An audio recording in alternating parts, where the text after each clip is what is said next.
बस भाई आप जानते हैं कि उस पूरे रास्ते में जहाँ लोग पत्थर मार रहे थे, वो भी जब मौलद सज्जाद को देखते थे तो कहते थे ये कैदी अलग नजर आता,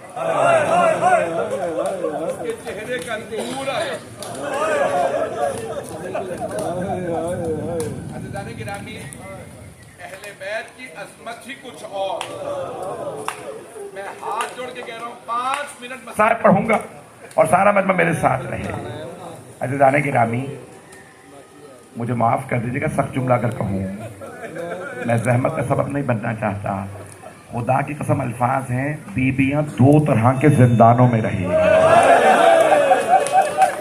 एक ऐसा जिंदान था जहाँ पे हाथ को हाथ सुझाई नहीं देता था, इतनी तारीकी और अंधेरा था। और दूसरा जिंदान ऐसा था जिसकी छत नहीं थी। आप जानते हैं ना, मदीना गर्म इलाका है, नहीं पहुंचा सका। मदीने में गर्मी होती है और दिमश्क में सर्दी होती है, मैं फिर भी नहीं पहुंचा सका। जब छत नहीं ना थी तो मौला फरमाते हैं बारिश होती थी मेरी फुप्पियों पे पड़ते थे, धूप होती थी मेरी फुप्पियों पे। आपने तो आज पहली मजलिस बारिश में सुनी होगी। हाय मेरे मौला की बहनें बेटियां, जब भी गिरिया करती बारिश में धूप में कहती वाह हुसैना अजरकुम अल्लाह। बस मैं एक रिवायत पढ़ूंगा इसी पे तमाम। बारिश हो रही है, मैं जानता हूँ आप लोग बहुत बुजुर्ग हैं, मैं बहुत से चेहरे देख रहा हूँ जो बुजुर्ग हैं, खुदा गवाह है। मैं जब सफेद बाल देखता हूँ खुदा की कसम मुझे जनाबे हबीब याद आते हैं। अगर देख सके तो देखिएगा, इमाम सज्जाद अलैहिस्सलाम जिंदान में हैं, फुप्पियां सब जिंदान में हैं। एक आदमी ईसाई था जो अपनी बीवी और बेटी के साथ शाम गया, उसका ज़ादे राह खत्म हो गया। जब सब कुछ खत्म हो गया उसने कहा क्या करूं। उसकी बीवी ने कहा बादशाह को कोई तोहफा दो, वो इनाम देगा, हमें पैसे मिलेंगे, हम वापस चले जाएंगे, यूरोप चले जाएंगे जहां से आए थे। अगर देख सके तो देखिएगा। उसने कहा कि एक हिरनी मिली है। उसने हिरनी को रस्सी बांधी, घसीटता हुआ ले जा रहा था, दरबार यजीद जा रहा था, बाजार में जिंदान था। हिरनी जिंदान के दरवाजे के सामने रुक गई।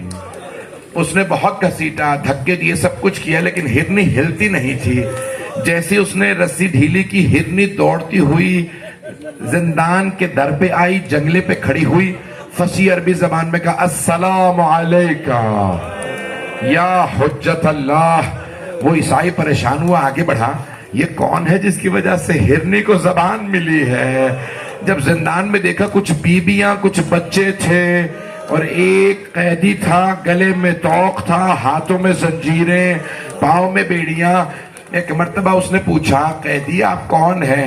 इमाम एक मर्तबा दरवाजे पे आएगा, क्या बात है। कहा मैं मुताज्जिब हूँ, परेशान हूँ। अल्लामा मजलिस ने इस रिवायत को बिहार में लिखा है। कहा इस हिरनी को आपकी वजह से जबान मिल गई। इमाम ने कहा रुक जा, पहले मुझे हिरनी की बात सुनने दे।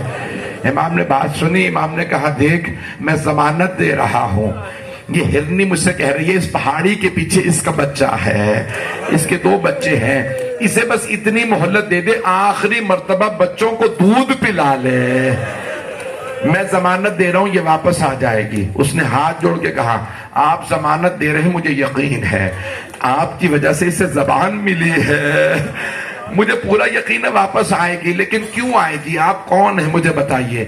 इमाम ने कहा तूने सुना है मोहम्मद का नाम आखिरी नबी, कहा मुसलमानों के पेशवा हैं। कहा तूने सुना है उनकी एक बेटी थी, कहा मैंने सुना उनकी बेटी थी। कहा सुना है उनके 2 बेटे थे बेटी के, कहा हसन हुसैन का नाम सुना है। कहा हुसैन मेरे बाबा थे, मैं हुज्जत खुदा हो।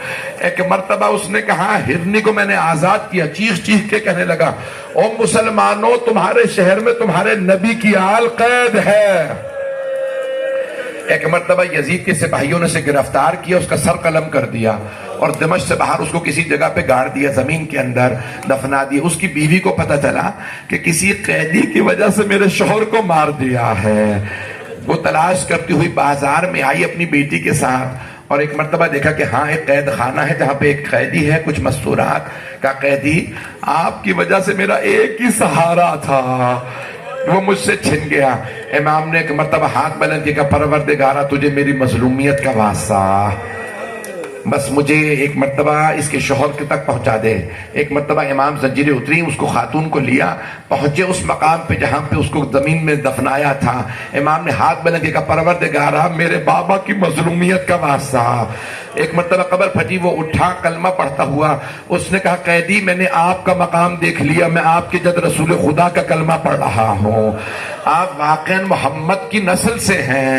مولا نے کہا مجھے تیری کوئی مدد نہیں چاہیے, اپنی بیوی اور بچی کو لے چلا جا, اس شہر سے دور چلا تھا, یزید تجھے دوبارہ مار دے گا. پھر مولا نے آواز دی اس کی بیوی کو, کہا ہم سہارے چھینتے نہیں, ہم سہارے عطا کرتے ہیں, تم یہاں سے چلے جاؤ.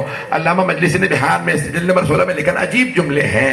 امام واپس آئے دوبارہ وہیں پہ زندان میں, ہاتھ جوڑ کے کہوں جس امام کے اتنا معجزات ہوں, لیکن کہا پروردگارا اگر تیری رضا اسی میں ہے کہ میں قید میں رہوں تاکہ میرے بابا کی شہادت بچ جائے, تیرے نبی کا دین بچ جائے, میں یہیں پہ رہوں گا. پروردگارا کتنی قربانیاں دی آل محمد نے.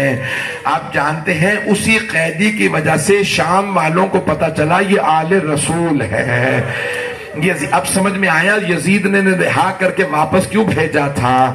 جب لوگوں میں باتیں شروع ہوئی, یہ باغی نہیں یہ آل رسول ہے, جب شام والوں کو پتہ چلنے لگا یہ آل رسول ہے, بس بھئی میں بہت پڑھ سکتا تھا مصائب, لیکن میں وہ سارے جملے نہیں پڑھنا چاہتا.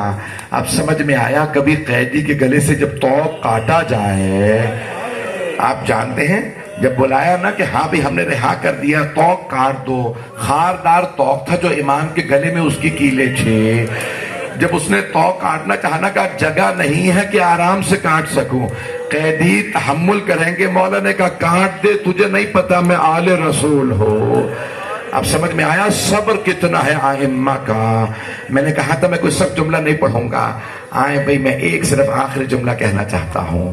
جب بی بی مولا سجاد کے ساتھ جانے لگی نا واپس مدینے, تو ایک بی بی نے کہا میں کچھ دیر کے لیے زندان کی قبر سے وداع کرنا چاہتے ہو. آپ سمجھ گئے نا کہ جناب رباب ہیں. جیسے ایک ماں بچی سے لپٹ کے روتی ہے, جناب رباب قبر سے لپٹی ہوئی تھی اور رو رو کے کہہ رہی تھی سکینہ اٹھو ہم مدینے جا رہے ہیں. بیٹی آپ کو سب سے زیادہ شوق تھا مدینے جانے کا. الا لعنت اللہ علی القوم الظالمین.